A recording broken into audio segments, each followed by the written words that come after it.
Welcome everyone. तो KVS pedagogy का next topic जो एक बीच में पॉइंट बच गया था वो है understanding of discipline and power. अब ये जो दो टॉपिक्स हैं फ्रेंड्स, ये बिल्कुल ही नए हो जाते हैं हम लोगों के लिए, है ना। कि पहले तो ना कभी केवीएस पेडागोजी में आए ना सीटेट में कभी देखा, तो ये नए हैं हमारे लिए। नए हैं बट दैट्स ओके, बेशक से नए हैं पर डिफ़िकल्ट नहीं है, कुछ भी डिफ़िकल्ट नहीं है, इजीली कर सकते हो। ठीक है। सो नाउ यहाँ पर हम इस टॉपिक को पढ़ेंगे। कंसर्न सब टॉपिक क्या रहने वाले हैं आज के। पहला तो है डिसिप्लिन, व्हाट इज़ डिसिप्लिन, इसके टाइप्स। ठीक है। Now what is power and types of power, power क्या होती है और उसके टाइप्स। तो पहले हम ना पावर पढ़ेंगे, ठीक है, उसके बाद हम डिसिप्लिन पढ़ेंगे। Alright, let's start. तो व्हाट इज़ पावर। पावर क्या होती है, देखो जब हम एजुकेशन पढ़ रहे हैं, आप एक टीचर बनने जा रहे हैं, तो उसमें जब हम पावर की बात करते हैं तो वो पावर किससे रिलेटेड है। हैं इलेक्ट्रिसिटी की पावर क्या, नहीं ना। तो ये टीचर से ही रिलेटेड है, स्टूडेंट से ही रिलेटेड है, लर्निंग से ही रिलेटेड है। ठीक है। तो ये जो पावर है, सबसे पहले तो पावर क्या होती है, the ability to get something done despite resistance. कोई एक ऐसी ऐसी चीज़ या ऐसा काम करवा लेना जो सामने वाला नहीं भी करना चाह रहा है। ठीक है। तो वो पावर है आपके पास। तो ये पावर किसके पास है, टीचर के पास है क्लासरूम में। टीचर जो है प्राइमरी सोर्स होता है पावर का क्लासरूम के अंदर। क्लासरूम के अंदर कोई पावरफुल पर्सन या पर्सनालिटी है, वो आप हो as a teacher, because students have to obey you and students are there to listen to you, right. तो यहाँ पे now students can also be powerful. देखो power is associated with your personality और the way you handle the class, right. तो जैसा एक teacher का role होता है, वैसा ही स्टूडेंट भी अपने आप को एक तरीके से शो ऑफ करके, और जो गुड स्टूडेंट्स होते हैं, जैसे जो ब्राइट स्टूडेंट्स होते हैं, उनका भी एक तरीके का कंट्रोल या इन्फ्लुएंस स्टूडेंट्स के ऊपर होता है। ठीक है। तो दैट इज़ द पावर। वो पावर टीचर की भी हो सकती, टीचर की तो होगी ही होगी, स्टूडेंट में से भी किसी की पावर हो सकती है। ठीक है। Now next, types of power. ये जो पावर है ये कितने टाइप्स की होती है। एज अ टीचर आप कितने टाइप्स की पावर जो है आपके पास होती है। फर्स्ट, रेफरेंट या अट्रैक्टिव पावर। देखो एज ए टीचर चिल्ड्रंस जो होते हैं वो आपको फॉलो करते हैं, चाहे आप पीआरटी लेवल पे हो, चाहे टीजीटी लेवल पे हो, चाहे पीजीटी लेवल हो। ठीक है। चिल्ड्रंस हमेशा ही, स्टूडेंट्स हमेशा ही अपने टीचर की तरफ अट्रैक्ट, या एक तरीका ये कह लो कि उनको एक तरीके से अपना आइडियल एज ए आइडियल देखते हैं। ठीक है। तो वो आपकी अट्रैक्टिव पावर है। नाउ ये जो अट्रैक्टिव पावर है या नहीं है, ठीक है, ये किस पे डिपेंड करती है, ये आपकी पर्सनैलिटी पे, रिलेशनशिप बिल्डिंग पे, और आपका जो स्टूडेंट्स के साथ कॉमन इंटरेस्ट है या नहीं, उस पर डिपेंड करती है। ठीक है। तो आप कैसे जान सकते हो अपनी पावर को, आपको चिल्ड्रंस को जानना है और उनके साथ इमोशनल बॉन्ड जो है उसको डेवलप करना है। उस हिसाब से आप अपनी अट्रैक्टिव पावर को और ज़्यादा डेवलप कर सकते हो, स्टूडेंट्स के साथ इंटरेक्ट करके, उनके साथ सिंपथी का इमोशनल बॉन्ड बना के। What can we do with this power. इस पावर से हम कर क्या सकते हैं, इन्फ्लुएंस स्टूडेंट्स बिहेवियर। इस पावर से आप हाईली जो स्टूडेंट्स का बिहेवियर है उसको इन्फ्लुएंस कर सकते हो। जिस तरीके की अट्रैक्शन या जिस तरीके की चीज़ें आपकी पर्सनैलिटी में होंगी, आपका एक एटीट्यूड होगा स्टूडेंट्स की तरफ, उसी हिसाब से स्टूडेंट्स जो है बिहेव करेंगे। फॉर एग्जांपल एक बहुत ही स्ट्रिक्ट टीचर है, स्टूडेंट्स डरते हैं उससे, है ना। तो वो बिल्कुल चुपचाप उसकी क्लास में बैठे रहेंगे, कोई ज़्यादा शरारत नहीं, फालतू बोलना नहीं। लेकिन वहीं दूसरा एक ऐसा टीचर है जिसकी इमेज है बच्चों के माइंड में कि बिल्कुल ही स्ट्रिक्ट नहीं है, हैप्पीली रहते हैं, ये वो हंसी मजाक में है। तो फिर वो उस क्लास में उतना ही ऐसे ही शोर करेंगे या बोलेंगे, या उस टीचर के साथ उतना ही ज़्यादा इंटरेक्ट करेंगे। अब इसे पॉजिटिवली लेना है या दूसरे तरीके से लेना है, वो आपके ऊपर डिपेंड करता है। तो इसमें टीचर की जो पर्सनालिटी है वो डिफाइन करती है। जैसे आपकी पर्सनैलिटी स्टूडेंट्स को लाइकेबल लग सकती है, फ़नी लग सकती है, चार्मिंग लग सकती है, आइडियल लग सकती है। आइडियल मतलब एज एन आइडियल कि मतलब हाँ मुझे भी इस तरीके की पर्सनालिटी चाहिए, मतलब चिल्ड्रंस लाइक करें अपने टीचर को। वैसे जो छोटे बच्चे होते हैं उन्हें तो अपना टीचर पसंद होता ही है। Affective as well as healthy. आपका जो ये जो पर्सनैलिटी जो आपकी अट्रैक्टिव है वो अफेक्टिव होनी चाहिए, स्टूडेंट्स के ऊपर अफेक्ट डाले। और दूसरा हेल्दी होना चाहिए कि मतलब स्टूडेंट्स आपको मतलब आपके साथ बाउंड्री में रहें। ठीक है। कि स्टूडेंट्स जो है उसको एज ए उसका फ़ायदा ना उठाएं, उसमें बहुत ज़्यादा मस्ती वगैरह ना करने लग जाएं, वो अपनी एक लिमिट में रहें। ठीक है, स्टूडेंट्स अपने टीचर्स के लिए ज़्यादा वर्क कर सकते हैं अगर वो अपने टीचर को ज़्यादा लाइक करते हैं। वो जिस ज़्यादा टीचर को लाइक करेंगे उतना ज़्यादा उसका काम करते हैं। ठीक है, तो ये था पहला आपकी अट्रैक्टिव पावर। नेक्स्ट है एक्सपर्ट पावर। नाउ एक्सपर्ट से हम क्या समझते हैं? एक्सपर्ट यानी आप अपने सब्जेक्ट में एक्सपर्ट हो, आपको उसकी फुल नॉलेज है, बिल्कुल इंटेलिजेंट हो, आप अपने सब्जेक्ट में इंटेलिजेंटली चीज़ों को हैंडल कर सकते हो। तो एक्सपर्ट पावर तो पहले ही तो आपकी एक्सपर्ट पावर हो गई कि आपके पास अपनी सब्जेक्टिव नॉलेज है, बिल्कुल वेल प्रिपेयर्ड रहते हो आप क्लास में कोई भी क्वेश्चन का आंसर देने के लिए, और बिल्कुल इंटेलिजेंसी जो है बच्चों को शो होती है। दूसरा, पहली बात तो आप जो पढ़ाओगे वो बहुत ही इफेक्टिव लगेगा बच्चों को, वो आपकी नॉलेज और अंडरस्टैंडिंग पावर से दिख ही जाएगा। दूसरा, मैनेज करने में कितना एक्सपर्ट हो आप, क्लास को मैनेज करने में। ठीक है, तो वो डिग्री और आपकी कंटेंट की क्वालिटी डिसाइड कर देंगे कि आप अपने सब्जेक्ट में कितने एक्सपर्ट हो। तो जितना ज़्यादा एक्सपर्ट हम अपने सब्जेक्ट में होते हैं उतनी ज़्यादा एक्सपर्ट पावर हमारी होती है। नाउ उससे क्या होता है, स्टूडेंट हमारी वैल्यू समझते हैं और हम अपने टीचर के अंदर क्या है, बिलीव करना स्टार्ट कर देते हैं। तो अब आगे जब वो अपने टीचर के अंदर बिलीव करना स्टार्ट कर देते हैं तो टीचर की सारी बातें वो मानते हैं, जो जो टीचर कहेगा। ठीक है, expert power is driven by the students desire to know. Expert power जो है ये वो जो स्टूडेंट्स होते हैं जो जो डिज़ायर करते हैं, नो हमें और जानना है, मैम ये भी बताओ, सर ये भी बताओ, ये वो, तो वो आपकी एक्सपर्ट पावर को और एक नेक्स्ट लेवल तक लेके जाते हैं जब आप भी खुद भी प्रिपेयर रहते हो और अपने आप को प्रिपेयर रखते हो करंट नॉलेज के साथ और इन सब चीज़ों के साथ, तो आपकी भी नॉलेज एक अलग लेवल तक पहुंचती है।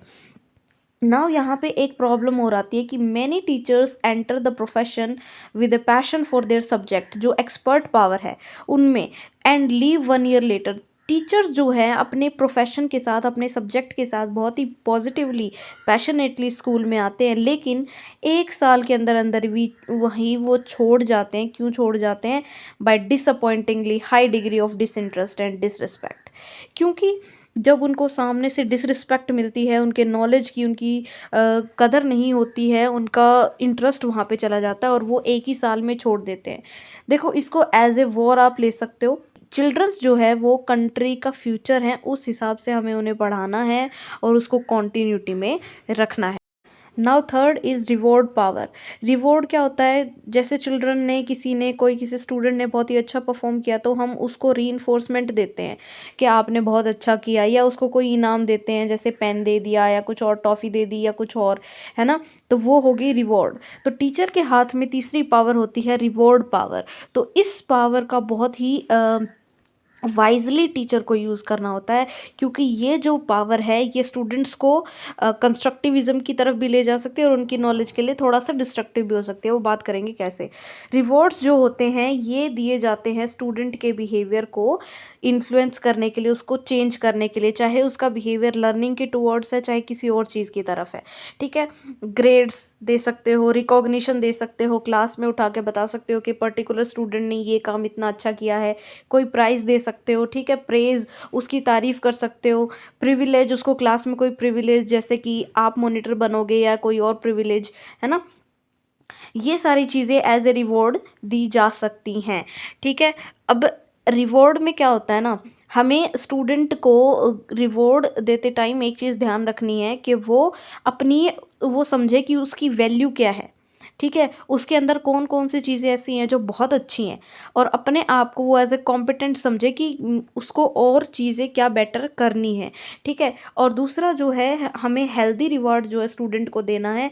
हेल्दी रिवॉर्ड का मतलब है कि आपने जैसे स्टूडेंट को प्रेज़ किया, ठीक है, वो उसको खुशी दे रहा है। ठीक है, अब नेक्स्ट टाइम स्टूडेंट जो मेहनत करेगा, क्या वो उसने तारीफ़ के लिए की या अपने आप को बेटर करने के लिए की, तो हमें उसे इस तरीके का रिवॉर्ड देना है कि वो अपने आप को सीरियस ले कि हाँ मेरी लर्निंग यहाँ तक है और मुझे और अच्छा करना है अपने लिए या फिर इस चीज़ के लिए।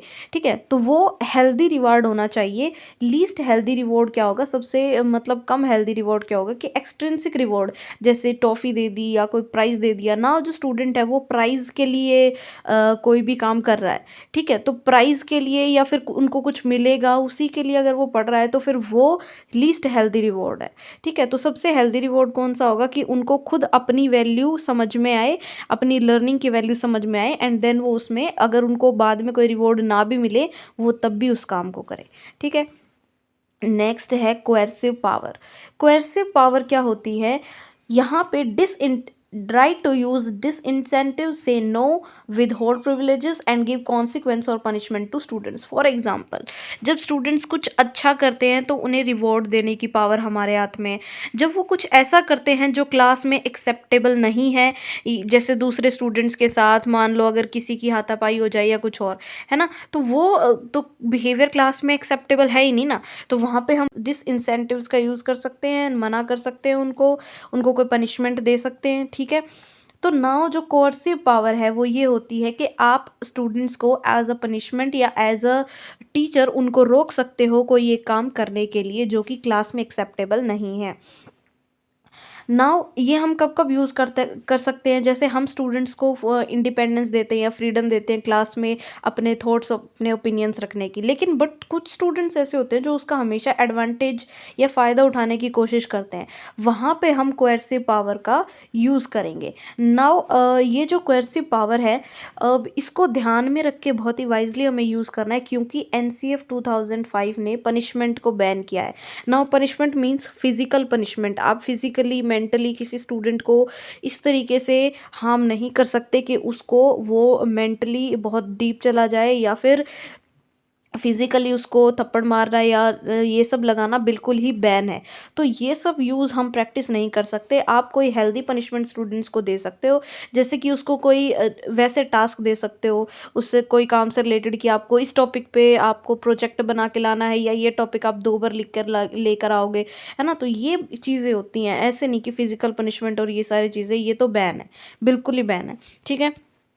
दूसरा, drop boundaries from day one. Teacher को स्टार्टिंग से ही अगर वो उसको फ्रीडम भी दे रहा है तो उसको पता होना चाहिए कि किस लिमिट तक फ्रीडम देनी है, ठीक है। तो डे वन से ही बाउंड्रीज और लिमिट सेट कर देनी है कि हाँ, यहाँ तक ही तुम फ्रीडम हो, यहाँ तक ही तुम्हारा बिहेवियर रहना चाहिए, इससे आगे आप लोगों को बोलना या कुछ ऐसी चीज़ें बोलना या कुछ और शरारत करना अलाउड नहीं है। Use this power constructively. इस पावर को हमें कंस्ट्रक्टिवली यूज़ करना है, ये जो कोएर्सिव पावर है। फॉर एग्जांपल यहाँ पे आप स्टूडेंट को पनिशमेंट दे सकते हो या फिर उससे कोई वैसी ड्यूटी दे दो, ठीक है। तो वो ऐसी होनी चाहिए कि उसको अपनी लर्निंग में ही कुछ ना कुछ अच्छा सीखने को मिले, तो कंस्ट्रक्टिव होनी चाहिए। इन्फॉर्म पेरेंट्स, ये सबसे अच्छी चीज़ है कि आप अगर ज़्यादा हो रहा है तो पेरेंट्स को आप इन्फॉर्म कर दो, ठीक है। तो ये है हमारी कोएर्सिव पावर। नेक्स्ट फिफ्थ है पोजीशन या लेजिटिमेट पावर।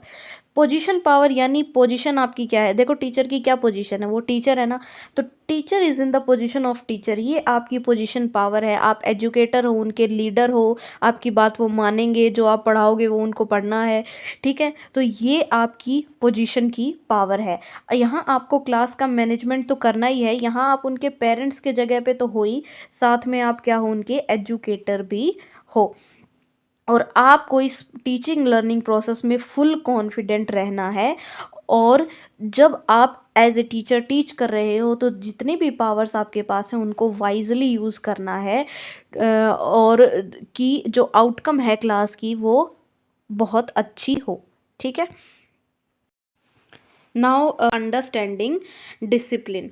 देखो डिसिप्लिन, यहाँ पे दो तरह की कन्फ्यूज़न हो रही है कि डिसिप्लिन, कौन से डिसिप्लिन की बात कर रहे हैं हम। डिसिप्लिन एक तो स्कूल में जैसे डिसिप्लिन मेंटेन करके रखा जाता है रूल्स से, दूसरा जो कुछ सर्टेन सब्जेक्ट्स होते हैं उनको हम डिसिप्लिन कहते हैं। तो कौन सा यहाँ पर हम पढ़े, तो हम दोनों पढ़ेंगे, कोई कॉम्प्रोमाइज़ नहीं होगा, बिल्कुल भी। कॉम्पिटिटिव एग्जाम देना है हमें, ठीक है।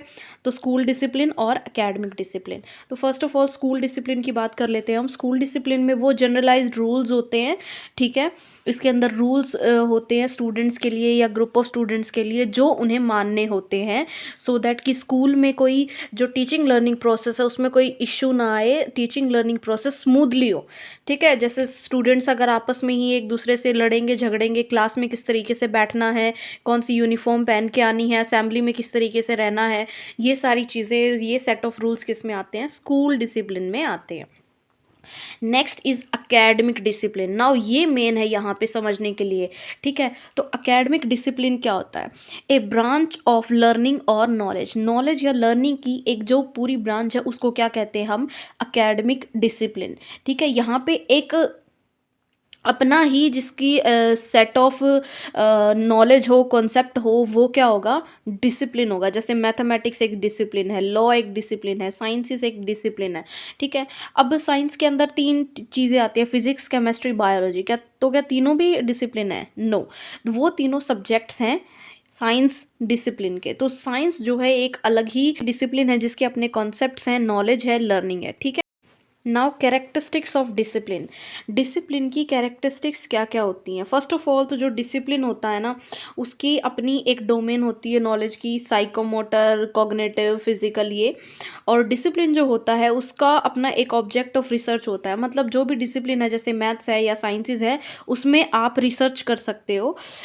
Discipline has theories and concepts, discipline में थ्योरीज होते हैं, कॉन्सेप्ट्स होते हैं, जिनमें नॉलेज जो है इफेक्टिवली ऑर्गेनाइज होती है। और जो डिसिप्लिन होता है उसके फॉलोअर्स होते हैं, उसके स्टूडेंट्स होते हैं जो उसके अंदर कंप्लीटली बिलीव करते हैं। ना फॉर्म्स या टाइप्स ऑफ डिसिप्लिन, डिसिप्लिन कितने टाइप का होता है? देखो इसके 4 फॉर्म्स हैं, बेसिक, अप्लाइड, मल्टी डिसिप्लिनरी और इंटर डिसिप्लिनरी। तो पहले हम बेसिक डिसिप्लिन की बात कर लेते हैं। बेसिक डिसिप्लिन क्या होता है? एक नेटवर्क ऑफ कॉन्सेप्ट होता है जिसके अपने नॉलेज, जिसके अपने लॉजिक्स हों, अपनी नॉलेज हो, अपनी थियोरीज हों, ठीक है। वो क्या होता है? Basic discipline. For example mathematics, mathematics की अपनी थ्योरीज हैं, अपने तरीके का सोल्यूशन है, अपने लॉजिक्स हैं। तो ये क्या है? एक बेसिक डिसिप्लिन। ये डिस्टिंक्टिव और यूनिक है नेचर के अंदर, ठीक है। इसकी अपनी लॉजिकल स्ट्रक्चर ऑफ नॉलेज है, ठीक है। इसकी नॉलेज की जो है उसका अपना ही लॉजिक है, अलग तरीके का, और उसका स्ट्रक्चर है। नाउ सेकंड है अप्लाइड डिसिप्लिन। अप्लाइड से आप क्या समझते हो? जैसे नॉलेज है उसको प्रैक्टिकल फील्ड में अप्लाई कर दिया, ठीक है। तो ये जो है बेसिक डिसिप्लिन की जो नॉलेज हम अप्लाई करते हैं वो क्या हो गया? Applied discipline. जैसे साइंटिफिक नॉलेज जो है उसको यूज़ करते हैं टेक्नोलॉजी को बनाने में, उसके एप्लीकेशंस को बनाने में, ठीक है।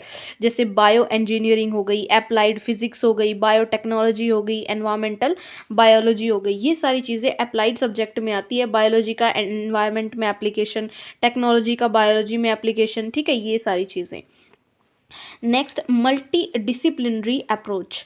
मल्टी डिसिप्लिनरी में क्या होता है? मल्टी मतलब बहुत सारे, डिसिप्लिन मतलब पता ही है आपको ना। मल्टी डिसिप्लिनरी में क्या होता है? एक कॉन्सेप्ट या कोई एक चीज़ या एक क्लास में आप अलग अलग डिसिप्लिन्स को पढ़ाते हो। जैसे पॉपुलेशन एजुकेशन मान लो है, तो उसमें क्या क्या सब्जेक्ट्स इन्वॉल्व होंगे? सोशियोलॉजी होगा, साइकोलॉजी होगा, बायोलॉजी होगा, इकोनॉमिक्स होगी और ज्योग्राफी होगी। तो यहाँ पे मल्टीपल डिसिप्लिन्स जो हैं वो यूज़ हो रहे हैं। तो इसे क्या कहते हैं? Multi disciplinary approach. For example अगर आपको ताजमहल का कॉन्सेप्ट पढ़ाना है, ठीक है, तो इस अगर सिर्फ ताजमहल के बारे में पढ़ाना है तो आप इसके अंदर एक हो सकता है सब्जेक्ट, इसके अंदर हिस्ट्री, दूसरा हो सकता है ज्योग्राफी की ये कहाँ पे है, ठीक है, तीसरा इसके अंदर इकोनॉमिक्स, इससे इंडिया को कितना जीडीपी में फ़ायदा मिलता है या कितनी यहाँ से टूरिस्ट की उसकी वजह से हम गेन करते हैं टिकट्स वगैरह से, है ना। तो यहाँ पे हर सब्जेक्ट का या टॉपिक आप ये कह सकते हो मल्टी डिसिप्लिनरी अप्रोच है। अलग अलग डिसिप्लिन से उसकी नॉलेज हम निकाल सकते हैं, बहुत सारे सब्जेक्ट्स को कंबाइन कर देना। इंटरडिसिप्लिनरी, इंटरडिसिप्लिनरी का मतलब होता है एक कोई आप सब्जेक्ट पढ़ा रहे हो मेन, उसके अंदर आप दूसरे डिसिप्लिन का यूज़ कर रहे हो, ठीक है। फॉर एग्जाम्पल जैसे आप फिजिक्स पढ़ा रहे हो तो फिजिक्स में मैथमेटिक्स का यूज़ होता है ना, कैलकुलेशंस में, न्यूमेरिकल्स की सॉल्विंग में। तो वो क्या हो गया? इंटरडिसिप्लिनरी अप्रोच हो गया, ठीक है। नाउ पर्सपेक्टिव क्या होंगे डिसिप्लिन के? पहला पर्सपेक्टिव है फिलोसॉफिकल। क्या? फिलोसॉफिकल पर्सपेक्टिव, कि जो भी डिसिप्लिन है उसका एक उसकी फिलॉसफी ज़रूर होगी, जिसे आप PhD कहते हो, फिलोसफी ऑफ डायरेक्टरेट, है ना। तो जैसे एजुकेशन के अंदर हो गई, मैथमेटिक्स के अंदर हो गई, लॉ के अंदर फिलोसफी हो गई, ये सारी चीज़ें। दूसरा जो डिसिप्लिन है उसका एक और पर्सपेक्टिव होगा कि सोशल और पॉलिटिकल प्रैक्टिस, कि वो सोशली या पॉलिटिकली हमारे काम आए। देखो इसके बिना तो कोई भी सब्जेक्ट वैसे भी नहीं बनता, क्योंकि इसी से एजुकेशन के गोल्स डिसाइड होते हैं, ठीक है। सो इसका कोई ना कोई सोशल और पॉलिटिकल जो फ़ायदा है या सोशल प्रैक्टिस ज़रूर होगी जो सोसाइटी में काम आए, हमारी लाइफ में काम आए। ठीक है, नेक्स्ट है हिस्टोरिकल पर्सपेक्टिव। हिस्ट्री हर सब्जेक्ट की होती है, तो डिसिप्लिन की भी हिस्ट्री होती है, कोई भी डिसिप्लिन है। ठीक है, और हिस्टोरिकली हम नॉलेज को अरेंज कर सकते हैं सिस्टमैटिक तरीके से, ताकि जो बाद में आने वाले लोग हैं वो भी उसको सिस्टमैटिकली स्टडी कर पाएँ। नाउ ये थी हमारी क्लास। डिसिप्लिन हमने पढ़ लिया, पावर हमने पढ़ ली, तो ये टॉपिक और कंप्लीट हो गया है। इसके बाद जो भी बचा है वो आप यूनिट 2 का पढ़ सकते हो, आगे क्लासेस आएंगी और जल्दी ही हम पेडागोजी कंप्लीट कर लेंगे, पीआरटी, टीजीटी, ये सारी। ठीक है, तो टेंशन लेने की ज़रूरत नहीं है। आपको जो प्लेलिस्ट है वो यहाँ पे मिल जाएगी, स्क्रीन पे कहीं आपको दिख रही होगी प्लेलिस्ट, आप उसको ज्वाइन कर सकते हो। जो भी नई वीडियो आएगी उस प्लेलिस्ट में ऐड कर दी जाएगी। ठीक है, किसी अपडेशन की ज़रूरत नहीं होनी चाहिए, आप वहाँ अपडेटेड रहो और वीडियो देखो और अपना सिलेबस जो पेडागोजी का है उसको पढ़ के कंप्लीट करो। और कई स्टूडेंट्स पूछ रहे हैं एमसीक्यूज़ के लिए, तो एमसीक्यू के लिए मैं आपको बता दूँ कि पहले हम है ना सिलेबस थोड़ा सा कवर कर लेते हैं। अभी के लिए आप एमसीक्यू अगर आप कर रहे हो तो गूगल से करो। ठीक है, अदरवाइज़ क्योंकि इसके लिए कोई स्पेसिफिक बुक नहीं है, नया सिलेबस आया है, नए टॉपिक्स इसी बार ऐड हुए हैं। ठीक है, तो कोई आपको बुक भी नहीं मिलेगी, तो आप या तो गूगल से कर सकते हो। ठीक है, और किस तरीके के क्वेश्चन आएंगे, इस बार पेपर केवीएस नहीं बना रहा है, इस बार के पेपर सीबीएसई बना रहा है, तो क्वेश्चंस जो हैं जैसे सीटेट में आते हैं उस तरीके के आएंगे, लेकिन उतने इजी नहीं होंगे, डिफ़िकल्टी लेवल थोड़ा अप होगा। ठीक है, तो वो चीज़, इन सब चीज़ों को ध्यान में रख के आप अपनी प्रैक्टिस करना। तो have a good day and all the best.